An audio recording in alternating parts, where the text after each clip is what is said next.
Good day, everybody. My name is Vasanth. I'm a NEET expert.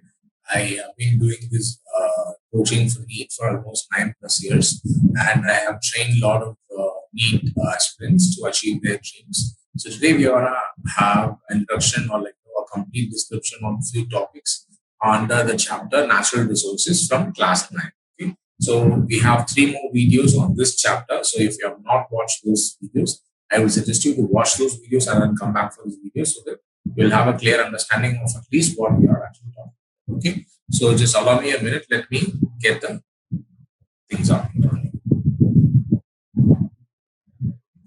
I hope everybody is able to see my screen.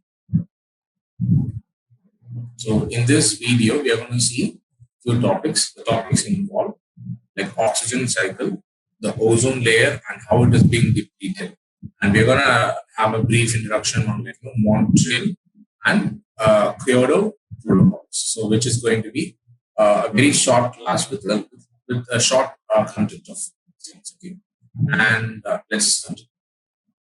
So oxygen cycle. So this is actually one of the biogeochemical cycle. Reason being, oxygen actually gets into each and every biological and biotic and abiotic component, and then comes back into the same thing by going into cycles. How is this possible? Because oxygen is present in the most important part of the world. It is actually the atmosphere. So atmosphere is like an air space where all of gas is available, in which oxygen is also a part of. So how does this oxygen cycle actually take place? Let's have a look at it with the help of a diagram. Okay. So there are different stages of oxygen cycle. So here you can see the oxygen that is available in the atmosphere is actually used by the living organisms for respiration purpose. In the process of respiration, the glucose is broken down with the help of oxygen, then energy is liberated, and then carbon dioxide is produced. So that carbon dioxide will be supplied to the plants to perform photosynthesis. In the process of photosynthesis, the carbon and the oxygen is actually used up, and the hydrogen is also used up from the water, and the oxygen from the water will be released. Okay, will be released into the atmosphere. So if you see, this actually performs a cyclic process of using the oxygen for the process of respiration, and then the byproducts of respiration is used in the process of photosynthesis, and then again liberation of oxygen from the process of photosynthesis leads to replenishment of oxygen that is used in the from the atmosphere. So this is how the oxygen cycle actually takes place. So in steps wise, if you see, all green plants actually perform photosynthesis, thus release oxygen back in the atmosphere as a byproduct. So as we have seen, the second stage is the aerobic respiration uses free oxygen that has actually come as a product of the photosynthesis. So this oxygen respiration will result in exhalation of carbon dioxide from the living organism into the atmosphere. So that carbon dioxide again will be used up during the process of photosynthesis, and again we'll find a balance in the atmosphere. So this is a stage-by-stage process where the oxygen is being inhaled and carbon dioxide is exhaled, and the carbon dioxide is going to be inhaled by not inhaled, is going to be used up by the plants in the process of photosynthesis, and then they release oxygen out as a byproduct. So this process kind of makes the things very, very, very simple and clear. So this is how the oxygen cycle takes place in the environmental society. Okay.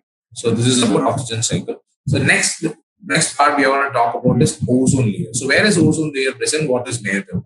Ozone layer is made up of an unstable molecule called O3, because oxygen is actually stable molecule, but O3 is not stable. Okay, why do we say it's not stable? Because of the bonding mechanism. So O3 will never form a stable compound. It is always reactive in nature.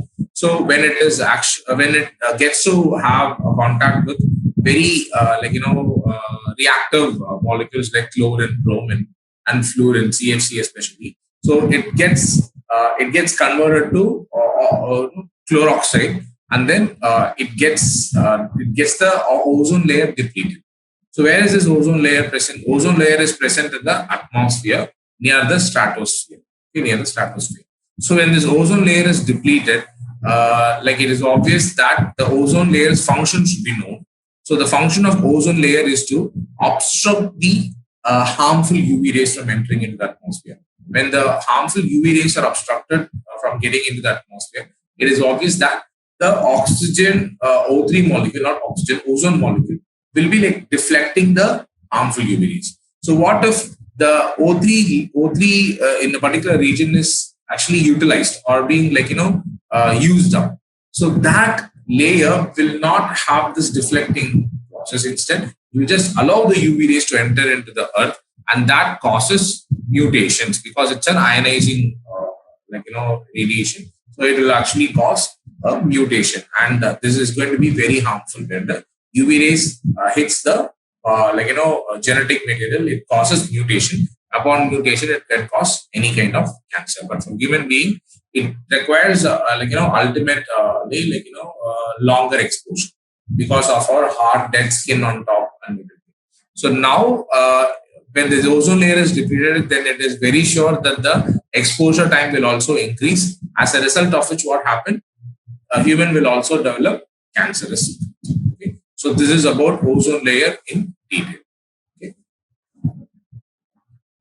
So there are about 1 chlorine molecule can destroy almost 1 lakh molecule of ozone. Okay. So the amount of ozone molecule formed will be very less compared to the amount of ozone molecule that is being destroyed on a daily basis. Okay. That is why we should be very careful and very responsible in using or liberating any kind of chemical substances that is going to be having an ill effect over the ozone layer. Okay. Yes.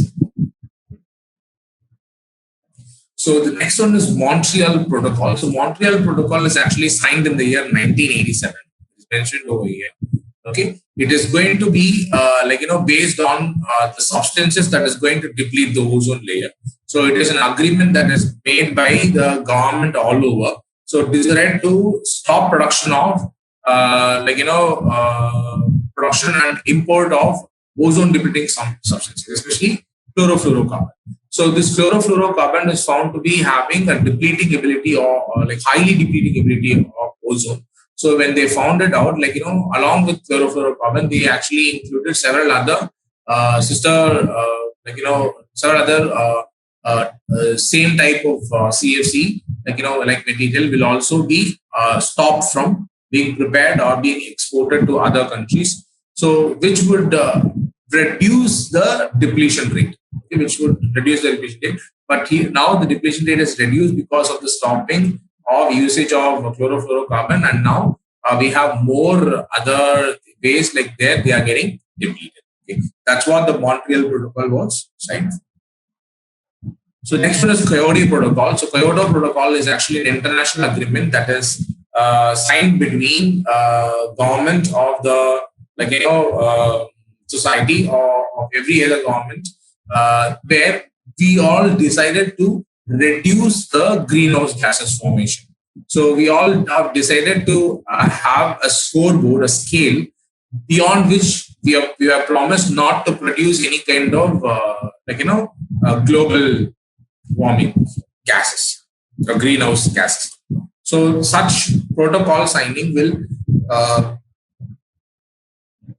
put a country in such a way that the country should not go beyond production of a particular amount of greenhouse gases. So when it does, it will be overcoming the Kyoto Protocol, and they will be fined and all those things. Okay, this is about Kyoto Protocol. I hope these are the very simple topics like ozone and then oxygen cycle and then Montreal Protocol and Kyoto Protocol.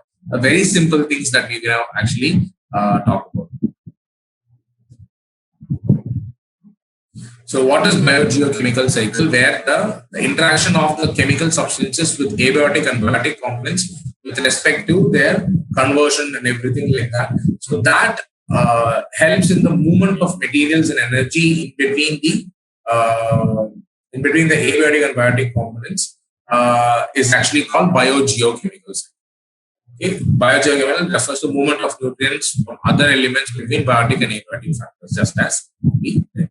So So what is the importance of oxygen cycle? Oxygen cycle helps in replenishing the amount of oxygen present in the atmosphere.